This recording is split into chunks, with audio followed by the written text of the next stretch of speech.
तो हरे कृष्णा दोस्तों। तो आज अपन बात करने वाले हैं संत रविदास की भविष्यवाणियों के बारे में। तो अगर आप संत रविदास की एक कविता को पढ़ेंगे तो उसमें आपको पूरा भविष्य का दर्शन हो जाएगा, जो वर्तमान की स्थितियां बन रही हैं और कुछ सालों में जो कुछ होने वाला है, भगवान कल्कि को रिलेटेड, चाहे युग परिवर्तन को रिलेटेड, सारी कुछ चीज़ें मतलब इतनी क्लियरिटी से बताई गई है ना कि आप मतलब देख के चौंक जाएंगे। आज का वीडियो हो सकता है थोड़ा सा बड़ा हो, तो इसको पूरा जरूर से देखिएगा, आपको मतलब सारी चीज़ें क्लियर हो जाएंगी। तो चलिए शुरू करते हैं। तो बात करें संत रविदास के बारे में तो वो भारत के काशी में जन्मे थे 1450 में, उनका जन्म हुआ था।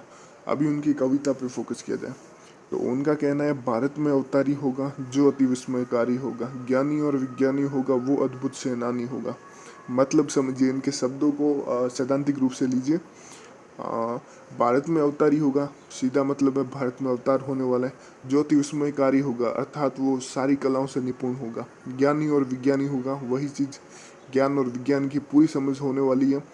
वो अद्भुत सेनानी होगा, इसका एक ही मतलब है वो मिलिट्री पे रूल करने वाला है। जब भारत में इमरजेंसी लगेगा, मोदी गवर्नमेंट से सारी चीज़ें हाथ से निकल जाएगी, तब वो मिलिट्री को रूल करने वाला है, मिलिट्री को अपने अंडर में लेने वाला है। जीते जी कई बार मरेगा, छद्म वेश में जो विचरेगा, देश बचाने के लिए होगा आवाहन, युग परिवर्तन के लिए चले प्रबल तूफान।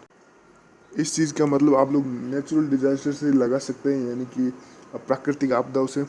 पूरे विश्व में ये चीज़ होने वाली है, न सिर्फ भारत में भी होंगी, पर पूरे विश्व में होने वाली है वो चीज़ आगे आपको पता चलेगी। तीनों ओर से होगा हमला, देश के अंदर द्रोही, ये क्या लिखा हुआ है, डफला, सभी तरफ कोहराम मचेगा, कैसे हिंदुस्तान बचेगा। इसमें सीधी सी बात लिखी गई है, तीनों ओर से होगा हमला। ये भारत के बारे में कहा गया है। जब कली प्रकट हो जाएगा उसके बाद जो 7 साल होने वाले हैं वो बहुत ज़्यादा खतरनाक होने हैं। उसी में तीसरा विश्व युद्ध भी होने वाला है और उसके अंदर भारत पे 3 तरफ से हमला होगा। तो 3 तरफ से चाइना ही करने वाला है, ये बात कंफर्म है। पर आप सोच रहे होंगे 3 तरफ से कैसे, तो चाइना अपने देश से हमला करेगा, पाकिस्तान के अंदर से। और अगर आप लोग थोड़ा न्यूज़ पे फोकस करते हैं तो आप लोगों को पता होगा कि चाइना धीरे धीरे करके श्रीलंका और नेपाल में भी अपने सैन्य अड्डे बना रहे हैं, उनको कर्जे में डुबा के। तो समझ सकते हैं दोनों में से किसी भी तरफ से हमला हो सकता है। तो 3 तरफ से हमला होगा, ये चीज़ भी क्लियर हो रही है। नेता मंत्री और अधिकारी, जान बचाना होगा भारी, छोड़ मैदान सब भागेंगे जब अपने अपने घर दुबकेंगे। जिन जिन ने भारत माता को सताया, जिसने उसकी करी लुटाई, ढूंढ ढूंढ कर लेगा बदला, सब हिसाब चुकता कर देगा। ये भी कल के अवतार के बारे में बताया गया है। नेता मंत्री और अधिकारी, जान बचाना होगा भारी। सीधी सी बात है, जिस जिसने गफला किया है, जिस जिसने भ्रष्टाचार किया है, जिस जिसने भारत माता को लूटा है, निर्दोषों को लूटा है, उन सब की भाई बैंड बजने वाली है। और बजाएगा कौन? कल की अवतार। उसी के बारे में लिखा हुआ है।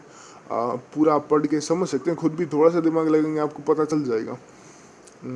ढूंढ ढूंढ कर लेगा बदला, सब हिसाब चुकता कर देगा। चीन अरब की धुरी बनेगी, ये यहाँ पे फोकस कीजिएगा अब।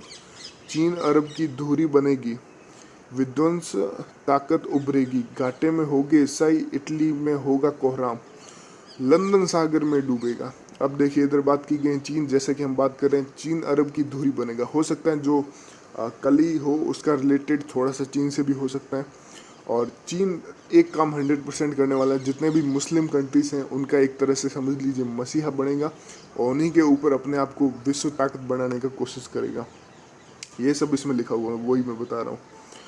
और बात करें जो अभी बात की गई, इटली में कोहराम मचेगा और लंदन सागर में डूबेगा, ये सब नेचुरल डिजास्टर से रिलेटेड है कि तूफान। और देखिए सागर में डूबने से सीधा मतलब है कि हो सकता है कोई एस्टेरॉयड, उल्का पिंड समुद्र में गिरे, तभी ये होना पॉसिबल है। या फिर कोई बड़ी चट्टान खिसके, जिसको भूकंप बोलते हैं अपन, सुनामी। मतलब सब कुछ नेचुरल डिजास्टर से ही रिलेटेड है। और चलो आगे की लाइन पढ़ते हैं अपन। युद्ध तीसरी प्रलयकारी, जो होगा भारी संगारी, भारत होगा विश्व का नेता, दुनिया का कार्यालय होगा। अब देखिए यहाँ पर भी क्लियर किया गया है कि तीसरा विश्व युद्ध होने वाला है और जो भाई भारी संहार लाएगा, यानी कि यही इसी के अंडर जो विश्व की 92% आबादी है वो खत्म होने वाली है। अब ये तीसरे विश्व युद्ध भी साथ में होगा, जो प्राकृतिक आपदा है वो भी इसी दौरान आने वाली है। और इसके बाद जब सतयुग स्थापित होगा तो भारत विश्व का नेता होगा, यानी भारत विश्व गुरु होगा। दुनिया का कार्यालय होगा, इन सारे काम भारत से जुड़े होंगे। भारत में न्यायालय होगा, सब सतयुग दर्शन आएगा तब, सॉरी, संत राज सुख बरसाएंगे, सहस्त्र वर्ष तक सतयुग लाएंगे, विश्व गुरु भारत बन जाए। देखिए यहाँ पर भी क्लियर लिखा गया है कि जब भारत, मतलब ये सब होने के बाद सतयुग आए तब भारत विश्व गुरु बनेगा, न्यायालय भी वही होगा, कार्यालय भी वही होगा, संत, ये सब मतलब सतयुग से रिलेटेड है। और जो लोग मानते हैं कि भाई कलयुग लाखों साल का है, ये उनकी आंखें खोलने वाला है। ये सब चीज़ आज से ही रिलेट करती हैं। अगर आप लोग थोड़े से भी जागरूक हैं तो आपको पता चल जाएगा।